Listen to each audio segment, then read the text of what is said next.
সম্মানিত দর্শকবৃন্দ, হয়তো আমার এপিসোডের সংখ্যা খুবই কম, কিন্তু দুঃখের বিষয় এই যে আমার ইউটিউবের চ্যানেল এবং ফেসবুক পেজ বারবার রেস্ট্রিকশনের মধ্যে পড়ে যায়, যার কারণে আপনারা আমার এপিসোডের সময় হঠাৎ কথার মধ্যে একটু অমিল পেয়ে যান। তাই বর্তমান মেটার নিয়ম অনুযায়ী আমি প্রোগ্রাম তৈরি করেছি। সেক্ষেত্রে কোনো প্রোগ্রাম খণ্ড করে দুই ভাগে আপনাদের মধ্যে পরিবেশন করা হবে। এমতো অবস্থায় দয়া করে আপনারা আমার পাশে থেকে সহযোগিতা করবেন। মোহাম্মদ শহীদুল ইসলাম আজিম, নীরব জনতা এবং জাগো জনতা।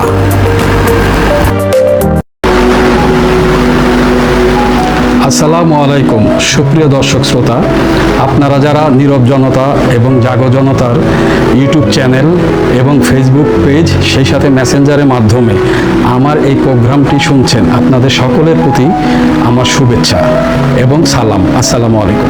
সেই সাথে আশা করি আপনারা সকলে আল্লাহর রহমতে ভালো আছেন। প্রিয় দর্শক শ্রোতা, বাংলাদেশ 1971 সালের 16ই ডিসেম্বর স্বাধীন হয়। এই দেশ স্বাধীনতার পর থেকে আজও অবধি যারাই দেশ চালিয়েছেন, প্রতিটি দলের ভিতরে কুচক্রী এবং দালাল শ্রেণীর এবং সুবিধাবাদী শ্রেণীর গুটি কয়েকটা লোকের জন্য দল, দেশ, দেশের জনগণ অনেক বৈষম্যের শিকার হয়। যেমন এসটি ইমাম।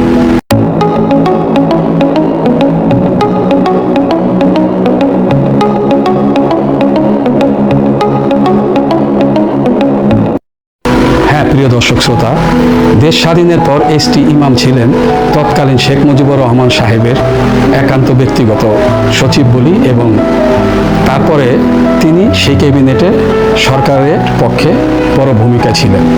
তারপর যখন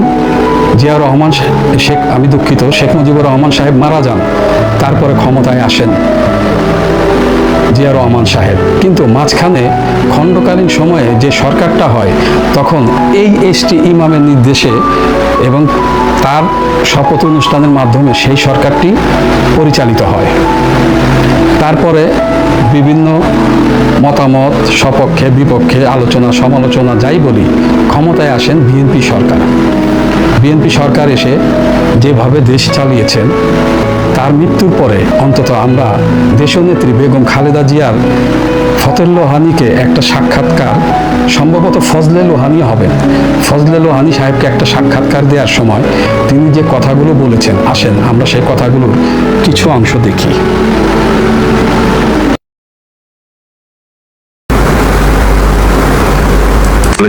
দেশের লোক তো গরিব, এটি তার মূল কারণ ছিল যে দেশের লোকের অবস্থা যতদিন পরিবর্তন করে ততদিন আমি নিজে অত বিলাসিতা পছন্দ করি না। আমার ছেলেদের কোনো সময় খুব বেশি কাপড় চোপড় সে পছন্দ করতো না। আমি সবসময় রেশনের চাল খাই, সবসময় মাইনা যাবে। তুমি সত্যি কথা বলতো না, মাইনা ছোট পর্যায়ে স্লিপটা আসতে হতো 2200 কোথায়, উনি 10% আবার দিয়ে দিলেন। তো তার মধ্যে থেকে আমাকে সে 2000 টাকা দিত, ওর মধ্যে আমার সংসার চালাতে হতো। আমার ছেলেদেরও কোনো সময় খুব বেশি কাপড় চোপড় সে পছন্দ করতো না। প্রেসিডেন্ট সাহেব, তোমার আব্বা, আমরা বঙ্গভবনের দর্জিকে জিজ্ঞেস করেছিলাম, বলেছে দোকান থেকে এসে অনেক কাপড় চোপড় ছোট করে তোমাদের জন্য বানাতো দর্জি। এরকম কিছু মনে আছে তোমাদের? আমার এই শার্টটাই আব্বুর ছিল, এটি বানিয়ে দিয়েছে। তোমার মনে আছে পুপু এরকম কোন? আমার দুটো প্যান্ট ছোট করে বানিয়ে দিয়েছে। তোমার আব্বার প্যান্ট ছোট করে বানিয়ে দিয়েছে। প্রিয় দর্শক শ্রোতা, আমরা সেই সাক্ষাৎকারটি দেখেছি।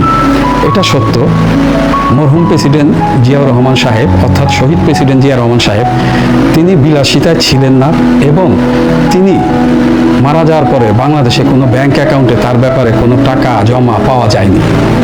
তো তিনি তার জায়গা থেকে যতটুকু পেরেছিলেন সৎ ছিলেন। হয়তো কিছু খুন মৃত্যু নিয়ে আলোচনা সমালোচনা আছে, দেশের প্রয়োজনে সেটি হয়তো তিনি করেছেন। আর কিছু কিছু জিনিস আছে করতে হয় অথবা করাটা ঠিক নয়, আমি দুটো পক্ষেই আছি। কেন আছি? অপ্রয়োজনে কাউকে মেরে ফেলা ঠিক নয়, আবার দেশের সাথে মেরে ফেলাটাও ঠিক আছে।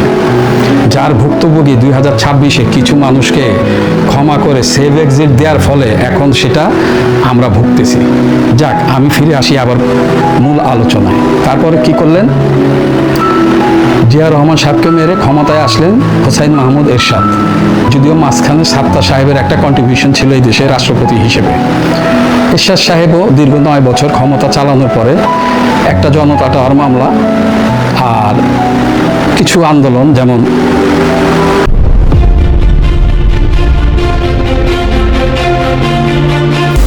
স্বৈরাচার নিপাত যাক, গণতন্ত্র মুক্তি পাক।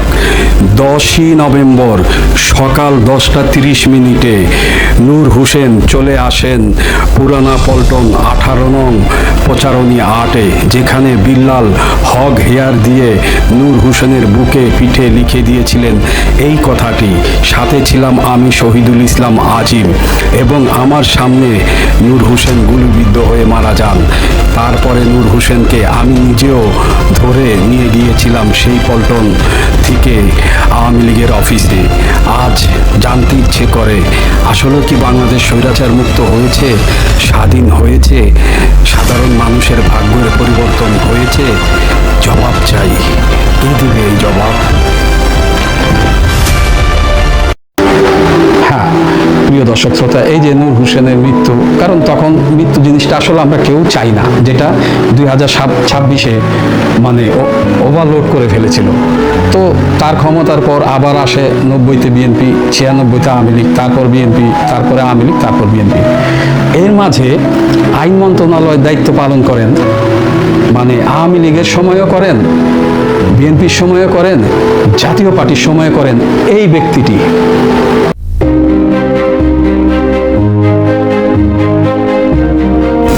জি হ্যাঁ, সম্মানিত দর্শক শ্রোতা, ব্যারিস্টার মওদুদ আহমেদ, একমাত্র তিনিই বাংলাদেশের 3টি সরকারে দায়িত্বে ছিলেন আইনমন্ত্রীর।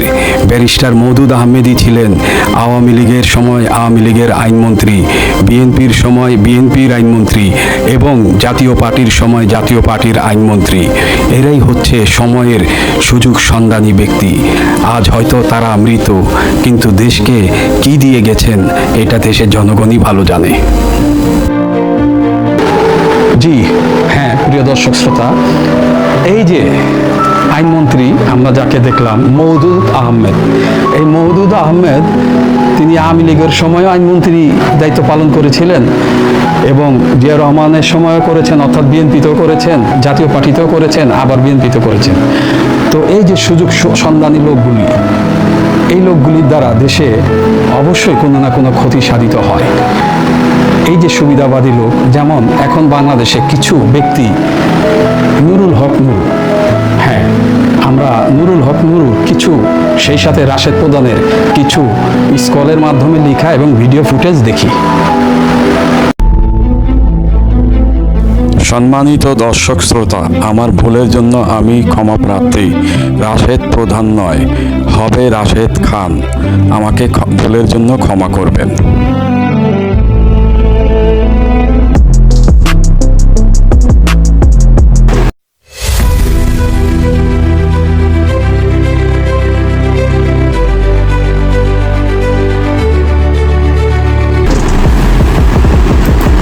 এটা হওয়া উচিত। সেই আন্তরিকতা থেকে তিনি বিশ্ববিদ্যালয়ের প্রশাসনকে সহযোগিতা করেছেন, অন্যথায় হয়তো এই নির্বাচন হতো না। এটি কোনোভাবেই আমরা অস্বীকার করতে পারবো না। সেজন্য তার প্রতি আমি খুবই কৃতজ্ঞতা জানাচ্ছি। আর আসলে আমিও যেটা বলেছি যে আমি ছাত্রলীগের কর্মী ছিলাম না, শুধু ছোটোখাটো একটা নেতাও ছিলাম, হলে পোস্টেড ছিলাম। আর আমি বিভিন্ন প্রোগ্রামে গিয়েছি, আমি দেখেছি নেত্রীকে ঢাকা মেডিকেল যখন বার্ন ইউনিটে বিএনপি আন্দোলনের সময় যখন আছে বিভিন্ন অকারেন্সগুলো ঘটে, তখন তিনি গিয়েছেন। আমরা রাস্তার পাশে দাঁড়িয়েছি, তাকে দেখেছি, গাড়ির কালো গ্লাস স্পষ্ট দেখতে পাইনি, টিভিতে দেখেছি। আর আজকে দেখার পর আমি অনেকক্ষণ চেয়ে রয়েছি। আমি 2.5 বছর বয়সে আমার মা মারা যায়, আর আমার ছোটো বাচ্চা এখানে এসেছে, ওর বয়স ছিল তখন 1 বছর। আমার মায়ের এটা আমি যতটুকু মনে করতে পারি, আমি সেটা খুঁজে পেয়েছিলাম আমার প্রাইমারির একজন শিক্ষিকার মধ্যে, আমি যে প্রাইমারিতে পড়েছি। আর আজকে আমি মাননীয় প্রধানমন্ত্রী একদিন টিভিতে আমি ওভাবে দেখতে পারি, কিন্তু আজকে দেখে আসলে আমার আমার মনে হচ্ছে যে তার মধ্যে আমার মায়ের চেহারাটা আমি কিছুটা দেখতে পেয়েছি। হচ্ছে 2.5 বছর বয়সে আমার মা মারা যায়, আর আমার ছোট ভাই যেখানে এসেছে ওর বয়স ছিল তখন 1 বছর। আমার মায়ের এটা আমি যতটুকু মনে করতে পারি, আমি সেটা খুঁজে পেয়েছিলাম আমার প্রাইমারির একজন শিক্ষিকার মধ্যে, আমি যেই প্রাইমারিতে পড়েছি। আর আজকে আমি মাননীয় প্রধানমন্ত্রী একদিন টিভিতে আমি ওভাবে দেখতে পাইনি, কিন্তু আজকে দেখে আসলে আমার মনে হচ্ছে যে তার মধ্যে আমার মায়ের চেহারাটা আমি কিছুটা দেখতে পেয়েছি। এরকম একটা জিনিস হচ্ছে, সেজন্য অনেকে আসলে বিভিন্ন উপাধিতে বলে থাকেন। আর আমরা একটা জিনিস দেখেছি যে আসলে তিনি প্রধানমন্ত্রী হিসেবেও, আমি বলবো না তিনি প্রধানমন্ত্রী, তিনি সবার প্রধানমন্ত্রী, তারপরেও তার কিছু স্পেশাল আসলে ক্যারেক্টার, যেটা আমরা দেখেছি যে কখনো ছোট শিশুকে কোলে নিয়ে মানে একদম সিম্পল একজন যে নারীর যে ভূমিকা, সেই ভূমিকা অবতীর্ণ। আবার যখন দেখেছি আন্দোলন সংগ্রামে মানে তার শুনেছি ওই সময়ের তার সেই মানে ছাত্র রাজনীতি থেকে উঠে এসেছে, তার কৃতিত্বের কথা আমরা শুনেছি। আর বঙ্গবন্ধুর কথা তো এটি আসলে তো শুধু আমরা না, সারা বিশ্বের মানুষ। এই হলো নুরুল হক নূর। প্রয়োজনে মা ডাকতে পারে, কোনো দ্বিধা নেই। আবার প্রয়োজনে বাবাও ডাকতে পারে, কারণ ওদের প্রয়োজন ক্ষমতা। ওদের কারো বুকে পিঠে ছুরি মারতে সময় লাগে না। কিছুদিন আগে নুরুল হক নূর সংসদে বলেছেন এবং সাংবাদিকদের এক প্রশ্নের জবাবে বলেছেন, সুযোগ সুবিধার জন্য দল পরিবর্তনকারীরা রাজনৈতিক পতিতা। তাহলে পতিতা কারা? এই নূররাই তো। ইংলিশ রোডের নাকি ঢাকার ঐতিহ্যবাহী ইংলিশ রোডের, নাকি নারায়ণগঞ্জের, নাকি দৌলতদিয়া ঘাটের? কোনটার? এইটার ব্যাখ্যা নূরই দিতে পারবে। রাশেদ খান নূরের আরেক কপি, অর্থাৎ ডুপ্লিকেট কপি। সেম নূরের স্বভাব চরিত্র সে পেয়েছে। সে বলে প্রধানমন্ত্রী তারেক রহমান তার উপরে অগাধ বিশ্বাস রাখে এবং অগাধ বিশ্বাসের অধিকারী সে। কোন বিশ্বাসে কোন দিন তারেক রহমানের পিঠে ছুরি মারে, সেটা সেদিনই তারেক রহমান বুঝবেন। আমাদের জাতীয় সংসদের স্পিকার হাফিজউদ্দিন আহমেদ নূরকে অবৈধ বললেন।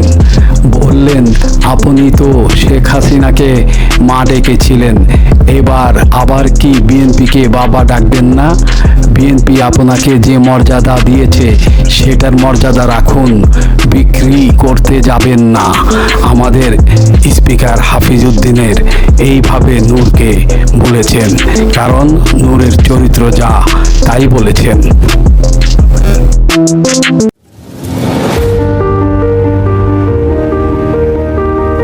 সম্মানিত দর্শক শ্রোতাবৃন্দ, প্রথম পর্বের এখানে সমাপ্তি। দ্বিতীয় পর্ব দেখার অনুরোধ রইল। প্রিয় দর্শক শ্রোতা এবং সম্মানিত দর্শক শ্রোতা, আমি শহীদুল ইসলাম আজিম আজকের মতো আপনাদের কাছ থেকে বিদায় নিচ্ছি। আল্লাহ হাফেজ।